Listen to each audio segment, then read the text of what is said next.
મિત્રો સ્વાગત છે તમારું નવા વ્લોગમાં.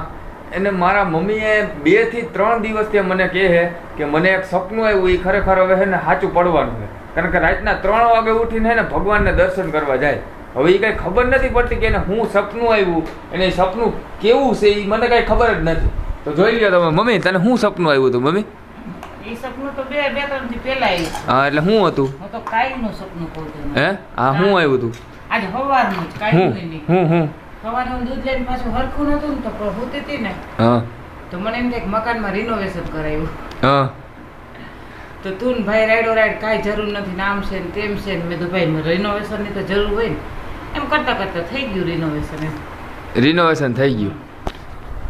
રિનોવેશનનું કઈ નહીં સપનું આવે. માણસને હે ને પૈસા વધી જાય એનું સપનું આવે, કે દીકરા લાઈને ચડી ગયા એનું સપનું આવે. પણ હવે આ મારી મમ્મીને રિનોવેશનનું સપનું આવ્યું. તો હવે આ રિનોવેશનનું સપનું એટલે એવું છે કે આપણા મગજમાં જે વસ્તુ હાલતી હોય ને કે આપણે જો આ વસ્તુ કરીએ છીએ કે ભાઈ જો કેરી ખાવાનું મન છે તો આપણે મગજમાં કેરી ઘૂમતી હોય ને તો એ કેરીના જ સપના એવા રાખે કે કેરી કેદી આવી છે. હે અને એની પહેલા શું આવ્યું હતું મિત્રો? એની પહેલા મારી મમ્મીને મસ્તનું સપનું આવ્યું હતું કે મને થોડું ઘણું કીધું કે રાતના હું 3 વાગે કે હું ઉઠી હતી અને ભગવાનને એ કહે ને હાથ જોડીને કે આપણા ઘરમાં કે લક્ષ્મી છે ને એ કે ફરે છે એ કે તો એ કે હું હાથ જોડીને કે ને 20 માગી લો ને કે આપણે કે રૂપિયાવાળા થઈ જાવ.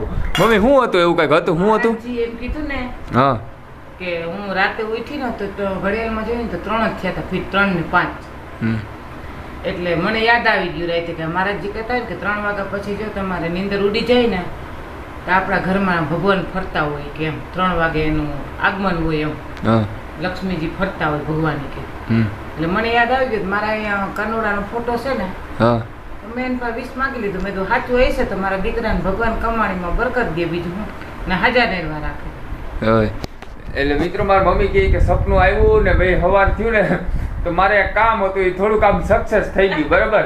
તો મારી મમ્મી કે જો મેં સપનું ઓલે જે 20 માંગી હતી ને એ તારી પૂરી થઈ ગઈ છે.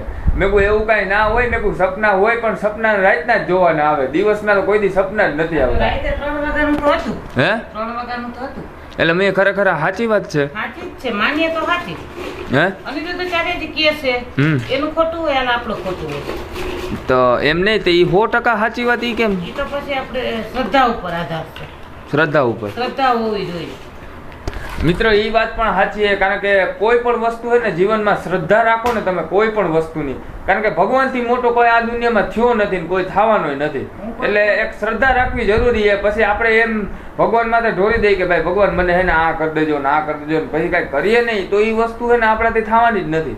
એક શ્રદ્ધા જરૂરી છે કે ભાઈ હું મહેનત કરું, જો મારા નસીબમાં હોય ને તો મને એ વસ્તુ મળી જાય. એમ મહેનત કરું જ છું 100%.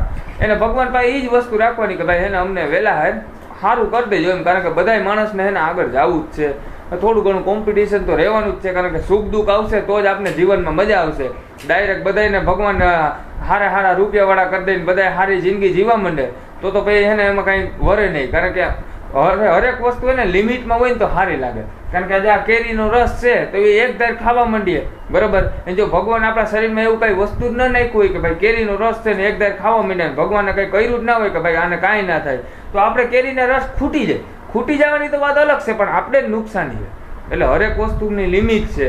લિમિટમાં રહીને છે ને જો આપણે આમ 20 માગવાની કે ભાઈ હાલો આપના સપનું આવ્યું તો હારે ભગવાનમાં વધારે વિશ્વાસ છે. હે મને ભગવાનમાં વધારે વિશ્વાસ છે માણા કરતા.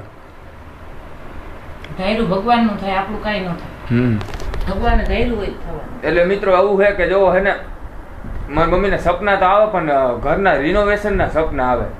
આવું તો મેં ક્યાંય નહોતું જોયું કે ભાઈ કંઈક સપનું હોય છે સારું કે ભાઈ કરોડપતિ થઈ જવું એવું સપનું આવે. કારણ કે હરેક માણસને એવી જ ઉમેદ હોય ને કે ભાઈ આપણે કરોડપતિ થઈ જવું એવું સપનું આવે તો હાલો ભાઈ સારું કે હાલો ભાઈ કરોડપતિ થઈ જવું. તો આ તો સપનું આવ્યું રિનોવેશનનું સપનું આવ્યું. તો કાલથી બહુ હે ને હમણાં પંચાયત હાલે તો કાલથી એમ સપનું આવે છે કે મારા દીકરાને લગ્ન થઈ ગયા અમે ફરવા આવ્યા ગયા. મેં એવા સપના આવે છે ને તને તો? હે થવાનું હોય છે તો આવી છે. હા થવાના આવી છે. ભગવાને ઠાકોરે ધાર્યું હોય છે તો પછી મને અગાઉ જાણ કરી દેજે. એવું હે ભાઈ સપના આવ્યા ને પછી અચાનક કઈક મચ્છર કર્યું ને તો ખબર પડે કે આપણે પાસે ક્યાં દિશામાં હતા. સપના આવે તો ઓલા શું કહેવાય સેટીમાંથી નીચે પડી જાય પછી ખબર પડે કે ઓહો આ તો હતું ત્યાં જ છે ભાઈ, પાછું હતું એમ હોઈ જવું કે કઈ બીજું કઈ ફરક ના પડે. એટલે સપનું કહેવાય હે સપનું ઈ સપનું જ કહેવાય. સપનું સપનું કહેવાય. સપનું આવે ત્યાં સુધી સારું લાગે અને પછી ઉઠીને જોઈએ તો કે આ તો કાંઈ નહોતું. એટલે આવું હે, રિનોવેશન ના સપના આવે. પછી રાતના ઈ કે ઘર આપણા ઘરમાં 3 વાગે કે લક્ષ્મી ફરતા હોય તો આપણે કે 20 માંગી લેવાનું. તો મિત્રો તમે પણ આવી ટ્રાય કરી લેજો, જો કંઈક થઈ જાય તો. મારી મમ્મીએ તો ટ્રાય કરી પણ થોડી ઘણી 20 સાચી પડી છે, 100% તો સાચું નથી પડ્યું. મને મારાથી એ કીધું ને અનિરુદ્ધાચાર્ય એટલે હું માનું, નકર હું એનો માનું. આ રીતના હોય એમ. એટલે હજી 50% જેવું નથી સાચું પડ્યું, પણ થોડું ઘણું તો થયું છે, કંઈક નવા જૂનું થયું છે. પણ બીજું કઈ વસ્તુ તો નહીં. મારી મમ્મી રાતના 3 વાગે ઉઠીને 20 માંગી, કારણ કે આપણે તો હુતા હોય, આપણને ખબર ના હોય. રાતના જાય ભગવાનનો ફોટો હોય તો ત્યાં જઈને મારી મમ્મીએ 20 માંગી કે હાલો આપણે લક્ષ્મીજી આપણા ઘરમાં ફરતા હોય.